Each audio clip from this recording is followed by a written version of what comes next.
Tem desejo de se aprofundar na palavra de Deus para ter mais firmeza? E o mais importante, se você quiser realmente saber interpretar corretamente a palavra de Deus, eu tenho um convite para fazer a você. Quero te convidar para conhecer o Bacharel Livre em Teologia do Nascido de Novo. Curso com mais de 80 matérias, mais de 50 bônus exclusivos para você, com todo o material incluso, que vai te levar a ter o seu certificado e a sua credencial de teólogo. Para conhecer todos os detalhes do curso, é só clicar em Saiba Mais aqui embaixo. Mas onde que você acha que a fé ela se encontra com a filosofia? Pra gente contar, eu acho que antes a gente podia contextualizar, né, o que é fé e o que é filosofia, e o teu trabalho é essa intersecção, né? Ver onde elas se encontram. Eu entendo que elas nunca se desencontraram. A gente é que interpreta a filosofia descolada da realidade religiosa. Vilela, qualquer estudante de filosofia sabe que a filosofia nasceu de um contexto, de um entrave, de uma luta com a religiosidade, mas que de alguma forma, mesmo se descolando de uma visão mitopoética, que é aquela visão mítica, religiosa, que explica, não é, a origem do universo, a vida após a morte, mas por revelações dos deuses, né? Como os filósofos diziam. Mas que agora eles não querem esse tipo de explicação, eles querem uma explicação que seja resultado da própria racionalidade.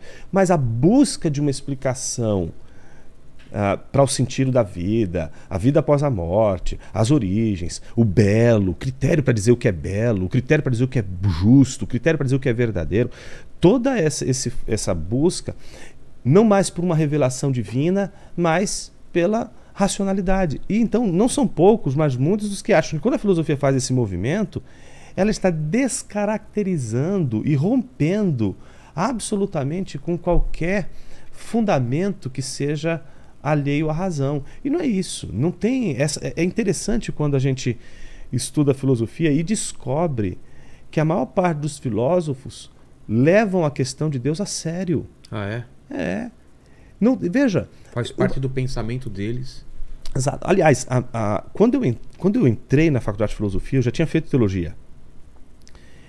E eu estava seguindo um caminho num contexto em que a teologia que eu ia estudar para pós-graduação era uma teologia que já era extremamente racionalista, né? Então, muito adequada a uma visão positivista, cientificista, e não combinava com a ideia, por exemplo, do livro Inteligência Humilhada. Era uma outra realidade. E cargas d'água, não consegui fazer a pós-graduação, porque na época o curso de teologia não era reconhecido pelo MEC. Então não tinha condições de progredir no mestrado. Eu falei, você tem que fazer uma outra faculdade. E eu resolvi fazer filosofia. E foi tão interessante porque no ambiente desse contexto de pós-graduação em temas teológicos, mas racionalistas, céticos, não é? A fé simples era polarizada. Então essa visão de que a filosofia é separada da fé, razão e fé estão muito longe uma da outra, elas não se relacionam, era defendida assim com muita clareza, lá dentro mesmo? Nesse contexto. Aí, no contexto da filosofia, eu me surpreendi, porque na primeira aula, era uma aula de lógica, um professor querido, amigo, ele ia ensinar lógica a partir de Gödel, os paradoxos de Gödel, aquela coisa toda. E o Gödel ele tem uma reflexão muito interessante sobre Deus. E ele começa a aula dizendo assim: se vocês pensam que nesse curso de filosofia Deus não será um problema para a gente, será, e será um problema sério, nós vamos encarar com toda a reverência que esse tema exige. Aí eu falei, opa, alguma coisa está errada. Me explicaram a filosofia de uma maneira diferente. E é claro, Vilela, você vai encontrar estudiosos da filosofia que vão sim opor fé à razão, vão criar esse tipo de eu sempre vi esse atrito entre as duas coisas quando eu vejo filósofos e falando sobre religião de coisas que não se... água e óleo, que não se combinam. Exato. Né? E isso é comum. Eu não estou dizendo que isso não seja comum. O que eu estou questionando é que ela seja uma visão absoluta. Entendi. Que ela seja... Existem várias formas de se pensar a filosofia e uma delas é a relação. E tanto é que tem um pensador que eu gosto demais, chama-se Wolfhard Pannenberg, ele é um alemão, já falecido, mas ele apresentou num texto chamado Filosofia e Teologia, não é, um esforço para apresentar convergências. Ele mostra que na história, ele fez um estudo histórico, ele não está dizendo assim, olha, eu acho isso, eu acho que teologia e filosofia tem esse tipo de relação, A, B, C, D. Não, ele está dizendo, eu estudei a história da filosofia e da teologia, da relação entre essas duas competências.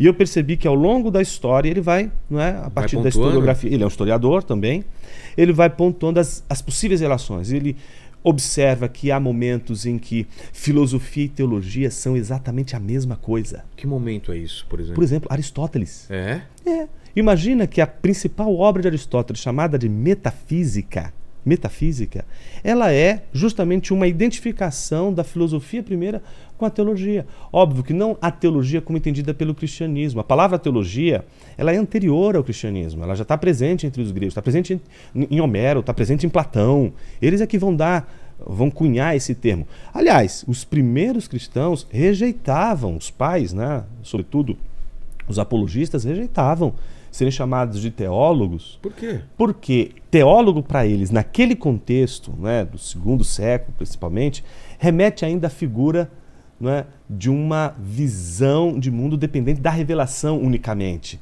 Então aquela ideia dos mitos. Sim. Então tá pensando mais nos aedos, né, nos poetas arcaicos da Grécia Antiga, com toda a sua visão divinatória, aquela coisa toda. Então eles não querem confundir isso, e por isso eles chamam, não é, o pensamento deles de filosofia cristã. É depois, é 6º, 7º século que a gente vai ter a consolidação. Eles chamam de filosofia cristã. Exato. Em vez de Exato. É depois, 6º, 7º século, que você vai ter um uso mais peculiar da teologia, sobretudo com um pensador curiosíssimo que é chamado Pseudo-Dionísio. A gente chama de Pseudo-Dionísio.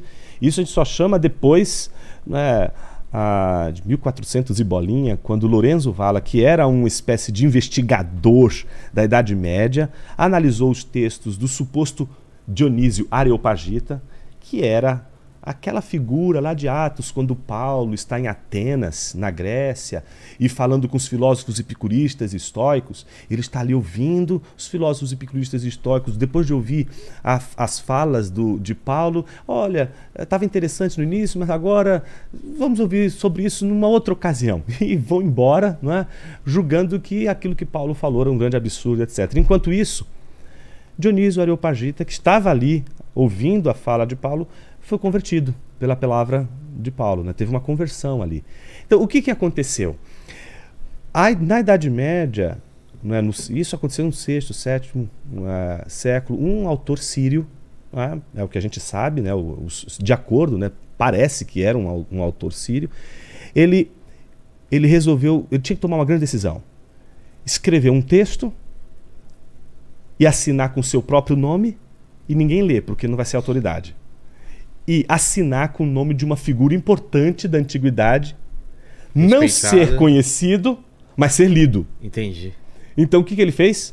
Não assinou com o seu nome, assinou com o nome de Dionísio Areopagita. E ao longo da história, pensa, a Idade Média inteira, Tomás de Aquino, um dos autores mais citados por Tomás de Aquino, acreditando que se tratava do Dionísio Areopagita. É Lorenzo Valla, só no século XV, que vai fazer um trabalho de pesquisa e vai dizer assim: cara, não pode ser, esse autor aqui nunca que foi o Dionísio. E aí ele é descoberto depois. Mas veja, no 6º, 7º século ele produz o primeiro tratado de teologia que vai determinar mais o sentido de teologia como a gente entende hoje.